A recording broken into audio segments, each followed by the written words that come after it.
So I wanted to finish up the series on hip pain and prevention in cycling with my own situation, right? And we finally found the source of my hip pain. So what's happening is I'm getting impingement, like a pain in the hip, in the front of the hip, as I bring the knee up in the cycling position, you know.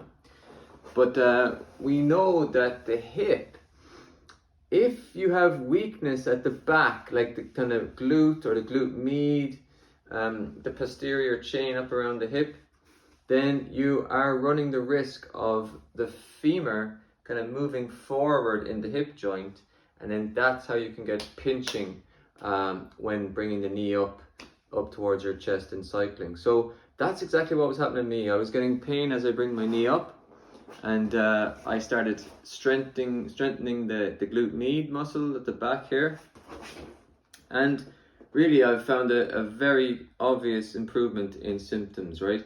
And I'm now able to cycle without discomfort. I'm going to keep going. So what I've done is just get a band, right, and pop it around your knees. And really you can kind of do a range of things, but this one is the one that's working quite well, just a simple clam. And I'm able to really see that my glute med is weak, because there's a big difference between the reps I can do on the right compared to the left. So yeah, you can do some single leg RDLs. I'm doing those, and some sort of standing with, I've shown this before, with a leg on the wall and training this to stay here and not allowing it fall in, yeah?